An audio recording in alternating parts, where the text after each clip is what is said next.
தமிழ்நாடு பூரா கம்மா பெருகி கிடந்தாலும் இந்த ஊர் கம்மாயில தண்ணி நிக்க மாட்டேங்குது அப்படின்னு ஊர்ல இருக்கிற பெரியவங்க சொன்னாங்க. ஒரு கம்மா கரையில தார் ரோடு போட்டு முதல் முறையா பாக்குறாங்க. கம்மா கரையோட இந்த பக்கம் பாருங்களேன், கொஞ்சம் கான்ட்ராஸ்டா இருக்குல்ல.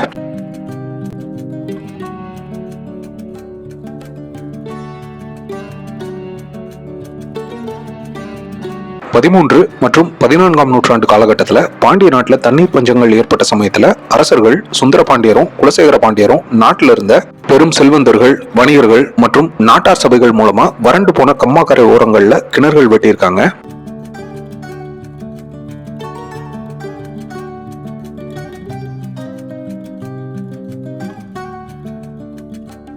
நம்ம சேனல்ல ஏற்கனவே விழுப்புணூர், மானகசேரி, பாட்டக்குளம், அர்ச்சனாபுரம் போன்ற இடங்கள்ல சுந்தரபாண்டியர் காலத்திலையும் குலசேகர பாண்டியர் காலத்திலையும் வெட்டப்பட்ட கிணறுகள் சம்பந்தப்பட்ட கல்வெட்டுகளை பதிவு செஞ்சிருக்கோம். நான் மேல சொன்ன இடங்கள்ல விழுப்புணூர் மற்றும் அர்ச்சனாபுரத்துல மட்டும்தான் கிணறும் துலாக்கல்லும் பார்த்தோம். மற்ற இடங்கள்ல வெறும் துலாக்கற்கள் மட்டும்தான் இருந்துச்சு. அதுலயும் விழுப்புணூர்ல இருந்த கிணறு சுத்தமா தூர்ந்து போச்சு. அர்ச்சனாபுரத்துல மட்டும்தான் கிணத்துல சுத்தமான தண்ணீர் இருந்துச்சு, இருந்தாலும் பயன்பாடு குறைவு.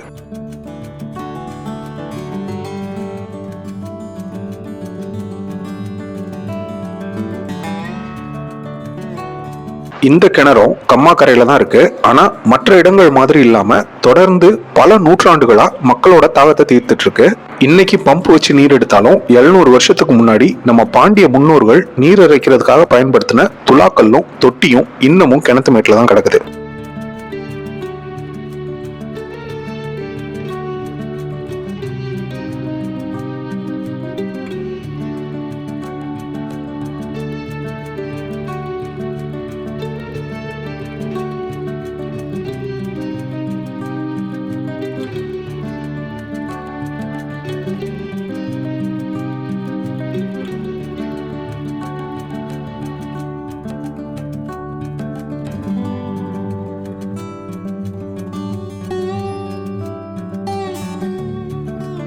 என்னையா நீ பாட்டுக்கு ஒரு கிணத்தை காட்டி பாண்டியர்கள் வெட்டினதுன்னு சொல்ற, அதுக்கு என்ன ஆதாரம் தானே கேக்குறீங்க? பாண்டியர்கள் காலத்திலேயே இந்த கிணறு வெட்டப்பட்டிருக்கலாம் அப்படிங்கிறதுக்கும் பாண்டியர்கள் பயன்படுத்தின பொருட்கள் தான் இங்க கரையில கிடக்குது அப்படிங்கிறதுக்கும் தெளிவான ஆதாரம் இங்கேயே இருக்கு. ஆதாரத்தை பாக்குறதுக்கு முன்னாடி கிணறையும் கிணறு அமைஞ்சிருக்கிற இடத்தையும் ஒரு தடவை சுத்தி பார்த்துட்டு வந்துடலாம் வாங்க.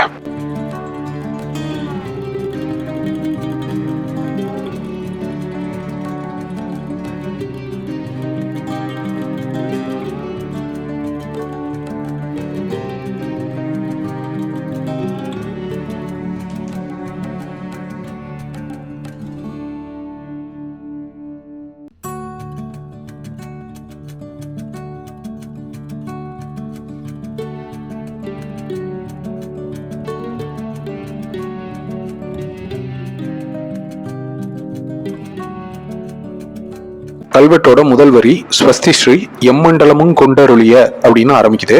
நடுநாடு, சேரநாடு, சோழநாடு, கொங்கு நாடு, தொண்டை நாடு, ஈழ நாடு அப்படின்னு எல்லா பகுதிகளையும் வென்று அருளிய அப்படின்னு அர்த்தம் வருது.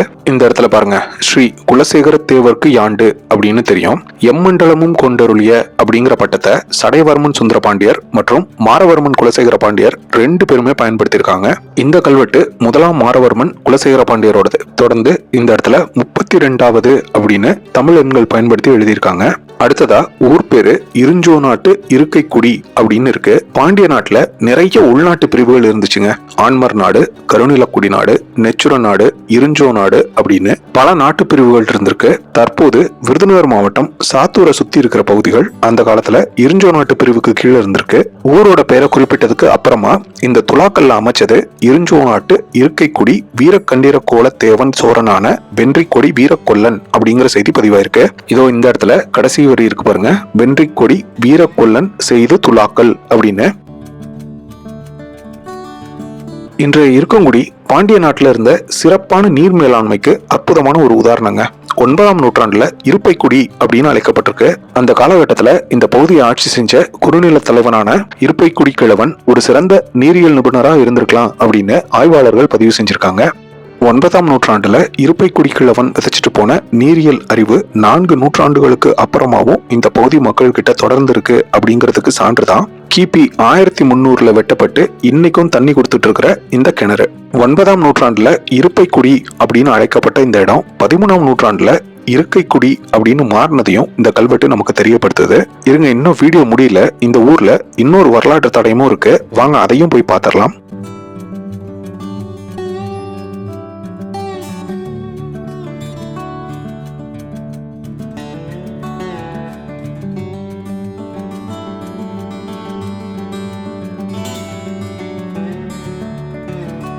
சரி, இவ்வளவு நேரம் பேசுனிய, எந்த ஊருன்னு சொல்லவே இல்லைன்னு நீங்க கேக்குறது எனக்கும் கேக்குது. இந்த கல்வெட்டை பற்றின தொல்லியல் துறையினரின் பதிவுல சின்னமேட்டுப்பட்டி பக்கத்துல ஓனாப்பட்டி அப்படின்னு பதிவு செஞ்சிருந்தாங்க. ஆனா ஓனாப்பட்டி எங்க இருக்குன்னு தேடினப்ப கூகுள்ல கண்டுபிடிக்க முடியல. சின்னமேட்டுப்பட்டி அப்படின்னு கூகுள் பண்ணப்ப என் மேட்டுப்பட்டி தான் சின்னமேட்டுப்பட்டியா இருக்கலாம் அப்படின்னு காட்டுச்சு. அதனால குத்து மதிப்பா என் மேட்டுப்பட்டிக்கு வந்தேன். என் மேட்டுப்பட்டி அப்படிங்கிறது நென்மேனி மேட்டுப்பட்டி. நென்மேனி மேட்டுப்பட்டிக்கு வந்து சாலையில இருந்தவங்க கிட்ட ஓனாப்பட்டி எங்க இருக்குன்னு கேட்டப்ப ஓனாப்பட்டி அப்படின்னு இங்க எதுவும் ஊரே இல்லை அப்படின்னு சொல்லிட்டாங்க.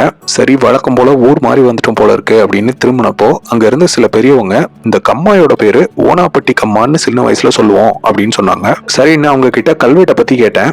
அவங்க அதை பத்தி எங்களுக்கு எதுவும் தெரியாது, ஆனா இங்க ஒரு கல் இருக்கு அப்படின்னு ஒரு கல்லை கூட்டு வந்து காமிச்சாங்க. அந்த கல்லை தான் இப்ப நம்ம பார்க்க போறோம்.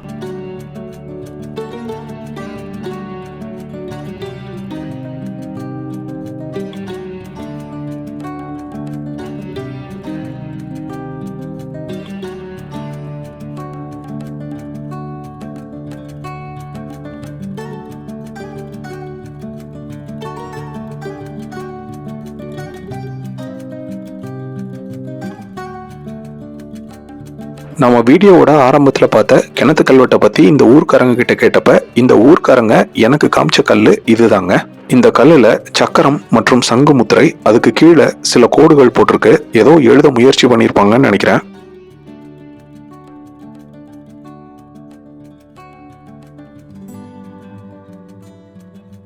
நாம இதுக்கு முன்னாடி சில வீடியோக்கள்ல திருவாளிக்கல் பத்தி பதிவு செஞ்சிருந்தோம். திருவாளிக்கல் அப்படின்னா சங்கு சக்கர முத்திரை போட்டு ஒரு நிலத்தோட 4 எல்லையிலையும் ஊனி வச்சிருப்பாங்க. அந்த 4 எல்லைக்கு உட்பட்ட நிலம் பெருமாளுக்கு தானமா கொடுக்கப்பட்ட திருவிடையாட்ட நிலமா இருக்கலாம் அப்படின்னு பதிவு பண்ணியிருந்தோம். இதுல சக்கரம் சங்கு முத்திரை ரெண்டுத்துக்கும் நடுவுல நாம முத்திரையும் இருக்கு. கல்வெட்டுகள் எதுவும் இல்லாததுனால காலத்தையும் விஷயத்தையும் தெளிவா சொல்ல முடியாது. கிணத்து கல்வெட்டை பத்தி கேட்டப்ப ஊருக்குள்ள எங்களுக்கு தெரிஞ்சு எழுத்து இருக்கிற மாதிரி கல்வெட்டு இதுதான். கம்மா கரவழியே போனீங்க அப்படின்னா 2-3 கிணறுகள் இருக்கு. ஒரு வேளை கிட்ட பாத்தீங்கன்னா நீங்க தேடுற கல்வெட்டு கிடைக்கலாம் அப்படின்னு ஊர்ல இருந்த பெரியவங்க சொல்லிட்டாங்க.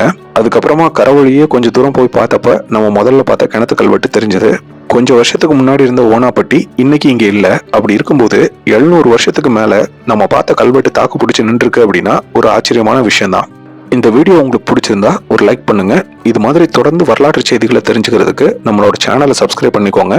உங்க ஊர்ல இந்த மாதிரி வரலாற்று தடயங்கள் ஏதாவது இருந்துச்சு அப்படின்னா இன்ஸ்டாகிராம், ஃபேஸ்புக் அல்லது ஜிமெயில் வழியா எனக்கு தகவல் சொல்லுங்க. கண்டிப்பா உங்க ஊரோட வரலாற்றை இணைந்து மீட்டெடுப்போம். நன்றி.